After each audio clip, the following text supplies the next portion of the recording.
सुप्रभात। आज हम पाठ्य पुस्तक वसंत का पाठ संख्या 2 जिसका कि शीर्षक है लाख की चूड़ियाँ और लेखक हैं श्री कामतानाथ जी। आज हम इस पाठ का अध्ययन करेंगे। पाठ कौन सा था? लाख की चूड़ियाँ।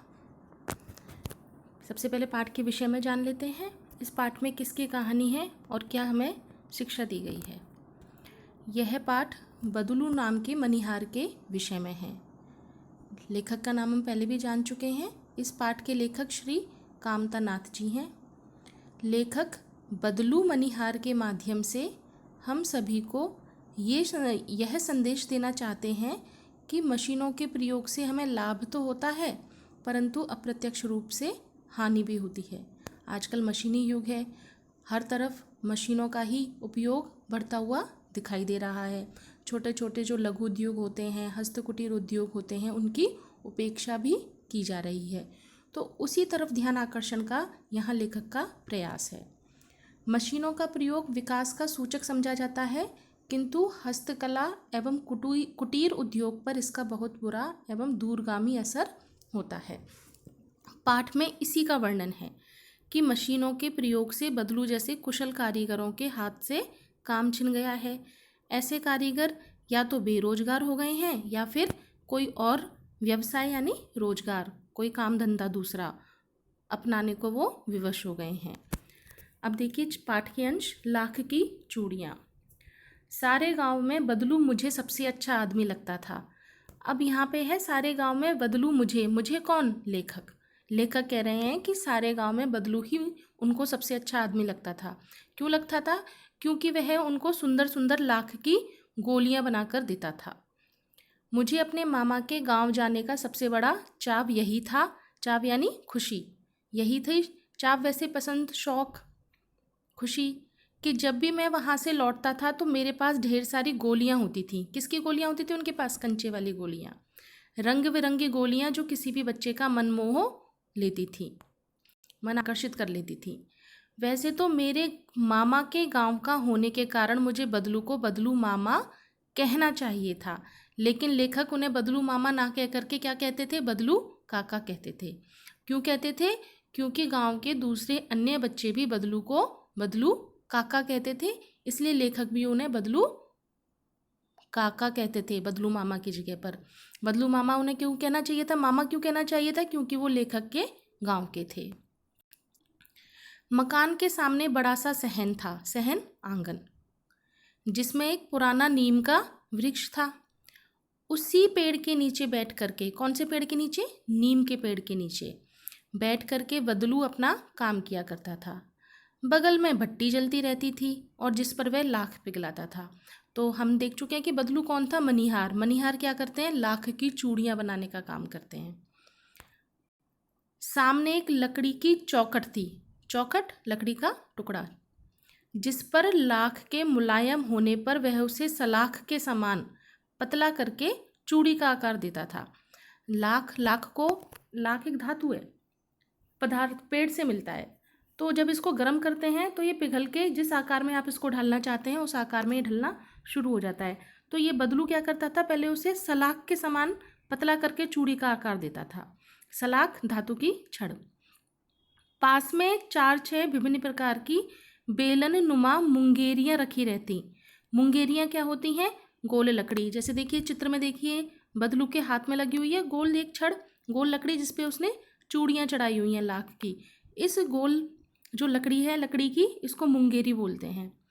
बेलन नुमा मुंगेरियां रखी रहती जो आगे से कुछ पतली और पीछे से मोटी होती। अब देखो ये चित्र में देखो, ये मुंगेरी है, आगे से और पीछे से इसका आकार देखिए। और ये मुंगेरी किस काम में आती है? ये लाख की चूड़ियों को आकार देने के लिए, उन्हें गोल और चिकना बनाने के लिए काम आती है। लाख की चूड़ी का आकार देकर वह उन्हें मुंगेरियों पर चढ़ाता और गोल और चिकना बनाता। देखो आप चित्र में मुंगेरी पर लेखक चित्र में इस पे मुंगेरी पर लाख की चूड़ी चढ़ी हुई है और जिसको कि गोल और चिकना बनाया जा रहा है। और तब एक एक करके पूरे हाथ की चूड़ियाँ बना चुकने के बाद वह उन पर रंग करता। कौन रंग करता? बदलू यह कार्य सदा ही एक मचिए पर बैठकर करता। मचिया जानते ही हैं आप सभी, खाट, चौकोर खाट, जो बहुत ही पुरानी थी। बगल में ही उसका हुक्का रखा रहता जिसे वह बीच बीच में पीता रहता। गांव में मेरा दोपहर का समय अधिकतर बदलू के पास बीतता, यानी कि लेखक सबसे ज़्यादा किस समय जाना पसंद करते थे? बदलू के पास दोपहर के समय। वह मुझे लला कहा करता और मेरे पहुंचते ही मेरे लिए भी एक मचिया मंगवा देता। अब ये किसका प्रतीक है? बदलू का लेखक के लिए ये किसका प्रदर्शन है? सम्मान भाव का प्रदर्शन है कि वह उसके पहुंचते ही तुरंत लेखक के लिए भी मचिया मंगवा देता। मैं घंटों बैठे बैठे उसे इस प्रकार चूड़ियाँ बनाते देखता रहता। लगभग रोज ही वह 4-6 जोड़ियाँ चूड़ियाँ बनाता। कितनी जोड़ी चूड़ी बनाता था डेली? 4-6। पूरा जोड़ा बना लेने पर वह उसे बेलन पर चढ़ाकर कुछ क्षण चुपचाप देखता रहता, मानो वह बेलन ना होकर किसी नववधू की कलाई हो। अब जब ये मुंगेरी पर बेलन पर इस चूड़ियों को चढ़ा लेता और चढ़ा के देखता तो उसे कैसा प्रतीत होता? बदलू को उसे ऐसा प्रतीत होता कि उसके हाथ की ये बनी हुई चूड़ियाँ किसी ने अपनी कलाई में पहनी हुई हैं। बदलू मनिहार था, मनिहार चूड़ी बनाने वाला। चूड़ियाँ बनाना उसका पैतृक यानी कि पिता संबंधी, वंश संबंधी, परिवार संबंधी पेशा था और वास्तव में वह बहुत ही सुंदर चूड़ियाँ बनाता था। उसकी बनाई हुई चूड़ियों की खपत भी बहुत होती थी। उस गांव में तो सभी स्त्रियां उसकी बनाई हुई चूड़ियाँ ही पहनती थीं। आसपास के गांवों के लोग भी उससे चूड़ियाँ ले जाते थे, परंतु वह कभी भी चूड़ियों को पैसों से नहीं बेचता था।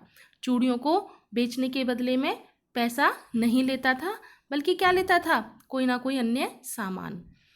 उसका अभी तक वस्तु विनिमय का तरीका था। वस्तु विनिमय अर्थात एक वस्तु दे करके दूसरी वस्तु ले लेना। जो भी बदलू को अपने उपयोग में आने वाली वस्तु प्रतीत होती थी वह चूड़ियों के बदले वह ग्राहकों से ले लेता, चाहे वह आटा हो या गेहूं हो या फिर कोई उसके अन्य उपयोग की सामान। उसका अभी तक वस्तु विनिमय यानी कि वस्तु के बदले वस्तु का तरीका था और लोग अनाज के बदले उससे चूड़ियाँ ले जाते थे। बदलू स्वभाव से बहुत ही सीधा था। मैंने कभी भी उसे किसी से झगड़ते हुए नहीं देखा था। हाँ, शादी विवाह के अवसरों पर वह जिद पकड़ लेता था।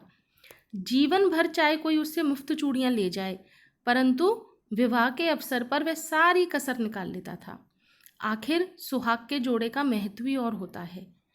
अब लेखक आगे अपना एक किस्सा याद करते हुए बता रहे हैं कि मुझे याद है मेरे मामा के यहाँ किसी लड़की के विवाह पर जरा सी किसी बात पर बिगड़ गया था। कौन बिगड़ गया था? बदलू बिगड़ गया था।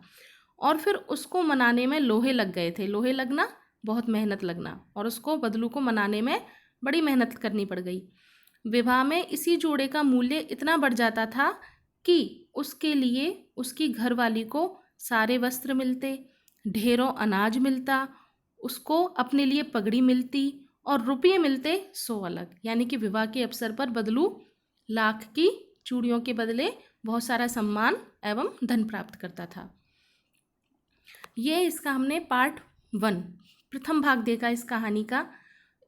आपने इस कहानी में क्या क्या अब तक देखा, क्या क्या समझा, वो उनसे संबंधित ये प्रश्न है कि बदलू क्या कार्य किया करता था, पहला प्रश्न। दूसरा प्रश्न, लेखक बदलू को बदलू काका क्यों कहता था। तीसरा, बदलू कहाँ का रहने वाला था। लेखक बदलू से अधिकतर कब मिलता था। बेलन पर चढ़ी चूड़ियाँ बदलू को कैसी लगती थीं और वस्तु विनिमय से आपका क्या अभिप्राय है। इन समस्त प्रश्नों के आप मुझे उत्तर लिख करके प्रेषित करेंगे। धन्यवाद। आपका दिन मंगलमय हो। इससे आगे इसका भाग 2 हम आगे की जो आपकी कक्षा है उसमें पढ़ेंगे। धन्यवाद।